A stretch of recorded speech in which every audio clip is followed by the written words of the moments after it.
विभाजन की त्रासदी के लिए और समय समय पर देश के साथ हुए इस धोखे के लिए कभी देश की जनता से माफी नहीं मांगेगी, क्योंकि उनका चरित्र कभी भी इस प्रकार का नहीं रहा। कांग्रेस का वास्तविक चरित्र अधिनायकवादी रहा है और देश के अंदर जब भी उसको अवसर मिला उसने लोकतंत्र के गले को घोंटने का प्रयास किया। 1975 इसका उदाहरण है। जब भी कहीं पर नागरिकों ने अपने अधिकारों की बात की उसने आपस में लड़ाने का काम किया। देश के अंदर भाषाई विवाद, देश के अंदर क्षेत्रीय विवाद, देश के अंदर सनातन राष्ट्र में हिंदू और सिखों को आपस में लड़ाने का कार्य, ऐसे तमाम ऐसे पाप हैं इनके जिन पापों की कभी माफी नहीं दी जा सकती है। और इसलिए हमें इस प्रकार के लोगों से सावधान रहते हुए फिर कहीं भी कोई ऐसी स्थिति ना आने पाए जो देश के वर्तमान और भावी पीढ़ी के सामने इस प्रकार की दुर्भाग्यपूर्ण त्रासदी की स्थिति पैदा करे। इसके लिए हम सबके जीवन का इस संकल्प होना चाहिए, हम इसके लिए परिमार्जन करने की दिशा में आगे बढ़ सकें।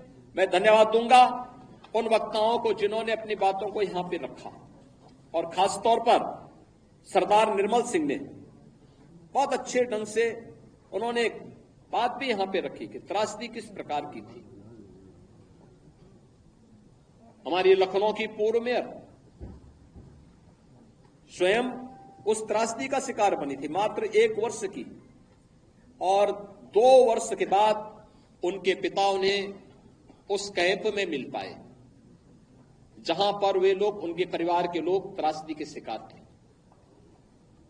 किस प्रकार की स्थितियां थी, बैलगाड़ी से चल रहे हैं, उनको भी पता नहीं उनका ठिकाना कहां है, कहां लक्ष्य है, कोई पता नहीं। किस प्रकार के दृश्य थे, किस प्रकार की त्रासदियां थी। बरसात का समय, नदी नालों में पानी, भीषण गर्मी, उमस, और उस समय अपने परिवार के साथ अपने पुरखों की भूमि को छोड़ करके जाना। उन स्थितियों में अपने इष्ट देव को छोड़ करके जाना किस प्रकार का दृश्य रहा होगा, आज भी हम देख सकते हैं।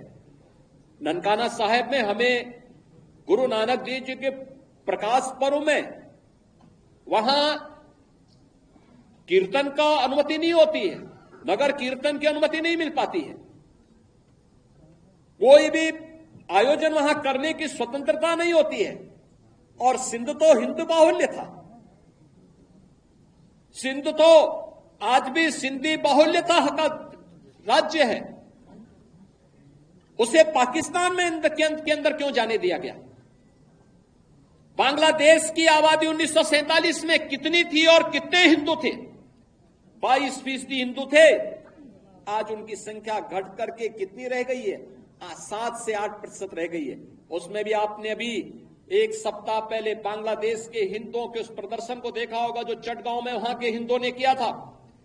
लाखों हिंदू जुट करके वहां पर अपनी बातों के लिए दुनिया के सामने गुहार लगा रहे थे।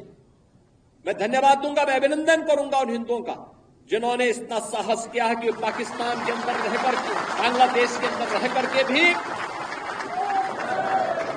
उन नरपिशाचों के सामने उन्होंने अपनी प्रवाह के बगैर अपनी वर्तमान और भावी पीढ़ी को बचाने के लिए सड़कों पर उतर करके दुनिया को उसका वास्तविक चेहरा दिखाया है। और मुझे लगता है हमारी सबकी सहानुभूति उन हिंदुओं के साथ में होनी चाहिए, उन पीड़ितों के साथ होनी चाहिए जो बांग्लादेश के अंदर अमानवीय अत्याचार के शिकार वर्तमान में हो रहे हैं। और मैं आप सबसे यही कहूंगा कि हमें इस मजहबी उन्माद से देश को भी और दुनिया को भी बचाने के लिए आह्वान करना होगा। और मुझे लगता है कि मजहबी उन्माद एकता के माध्यम से ही परास्त होगा।